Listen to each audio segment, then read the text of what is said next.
లక్ష్మి గారు, ఇప్పుడు చాలామంది మెడల్లో తులసిమాల, రుద్రాక్షలు అవి షోగా వాడుకుంటున్నారా, లేకపోతే మతం మీద గౌరవంతో వాడుతున్నారా అన్న తెలియదు, కానీ ఫ్యాషన్ అయిపోయినాయండి ఇప్పుడు రుద్రాక్షలు అవన్నీ. వాటి మీద మీ అభిప్రాయం? రుద్రాక్షలు నిజంగా చాలామంది వేసుకుంటున్నారు, తులసిమాలలు వేసుకుంటారు. ఒకప్పుడు తులసిమాలలు ఎవరంటే అదే భర్త చనిపోయిన వాళ్ళు వేసుకునే వాళ్ళు ఒకటి. రెండోది కృష్ణ భక్తులు ఉంటారు చూసారు, ఇస్కాన్ వాళ్ళు, అది కంటి అంటారు. ఇక్కడ వేసుకున్నారంటే వాళ్ళు ఏంటంటే చెప్పక్కర్లా, అది ఇట్లా ఇక్కడ కంఠం వరకే ఉంటుంది, దాన్ని కంటి అంటారు. అటువంటిప్పుడు అంటే వాళ్ళు అబద్ధం ఆడకూడదు, ఇంకే వేరే వాళ్ళు ఆడొచ్చని కాదు, అబద్ధం ఆడకూడదు, ఉల్లి వెల్లుల్లి తినకూడదు, సాత్విక ఆహారమే తీసుకోవాలి, ఇలాంటి నియమాలన్నీ ఉంటాయి. ఇస్కాన్ టెంపుల్లో వాళ్ళకి మొట్టమొదటి ఈ కంటికి వేసేటప్పుడే అది చెప్తారు. అలా ఉండేది. ఎక్కడ మనకు జపానికి వాడుకుంటాం తులసిమాలని, కానీ ఇవాళ ఫ్యాషన్ కొద్దీ కూడా వేసుకుంటున్నారు. అది ఫ్యాషన్గా వేసుకున్నా ఏది వేసుకున్నా మంచిదే, మంచిదే. అయితే పూర్వం అయితే మా ఇంట్లో తయారు చేసేది మా నాయనమ్మ. ఈ వెన్ను ఉంటుంది చూసారా, తులసి వెన్ను, అది నిద్రపోయిన తర్వాత దాన్ని అంతా కూడా సమిదల కింద హోమాలకు ఇచ్చే వాటిలో ఇచ్చేసి మిగతా ఏం చేసేవాళ్ళు అంటే ఎండబెట్టి దాన్ని చూర్ణం కింద చేసి అదేంటంటారు వైర్ లాంటిది దాంట్లో దూర్చి పాలతో తడిపేవాడు. తడిపి దాన్ని ముద్దల కింద చేసి ఎండబెట్టేవాడు, బావి గట్టు మీద ఎండబెట్టేవాళ్ళు. ఎండబెట్టి దాంట్లో నుంచి మళ్ళీ దారం అయితే పనికిరాదు మడికి అని వైరు దూర్చేవాళ్ళు.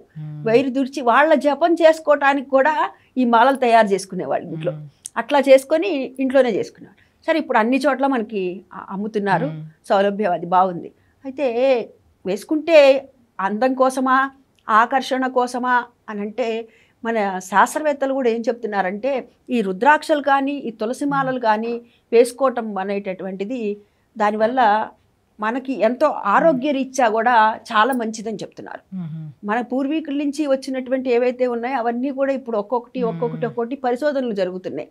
వేటి వల్ల ఎటువంటి లాభం కలుగుతుంది, ఇవి ధరిస్తే ఎటువంటి లాభం, వేరేవి ధరిస్తే ఎటువంటి లాభం అని. అందుకని శాస్త్రవేత్తలు చెప్పేటటువంటి మాట కూడా అదే, చక్కగా వేసుకుంటే వారికి ఆరోగ్యరీత్యా కూడా బాగుంటుందని. అదే కాకుండా ఫ్యాషన్గా వేసుకుంటున్నారంటే ఫ్యాషన్గా వేసుకుంటే వేసుకోనండి, తప్పేమీ లేదు. కాకుండా ఆ రుద్రాక్షలు మేము కాదు, మేము జపం చేసుకొని ఇట్లా వేసుకుంటున్నాము, నియమం కోసమే వేసుకుంటున్నాము అనేటటువంటి వాడు కొంచెం నియమాలు పాటిస్తారు. అది ఎప్పుడు కూడాను, ఉదాహరణకు తులసిమాల కానీ రుద్రాక్షమాల కానీ వాళ్ళు జపం చేస్తున్నారు అనుకోండి, జపం చేసుకునే మాల వేరే ఉంటుంది, వాళ్ళు మెళ్ళో ధరించేటటువంటి మాల వేరే ఉంటుంది, రెండు వేరువేరుగా ఉంటుంది అనమాట. ఈ జపం చేసిందే గబక్కుని వేసేసుకోకూడదు, ఈ మెళ్ళో నుంచి తీసి ఇట్లా జపం చేయకూడదు. అంటే దేనికి దానికైనా ఉండాలి. అది అంటే ఇప్పుడు మనకి శాస్త్రం ఏది చెప్పిందో, విజ్ఞాన శాస్త్రం శాస్త్రీయత కూడా అదే చెప్పబడింది. మంచిదే వేసుకోవటం అని. అప్పుడు ఫ్యాషన్గా వేసుకొనిండి, లేకపోతే కనుక భక్తిపరంగా వేసుకొనిండి, ఏదైనా సరే శాస్త్రవేత్తలు ఏం చెప్తున్నారో అది మంచిదే కదా అని చెప్తున్నారు, కాబట్టి వేసుకుంటాం మంచిదే.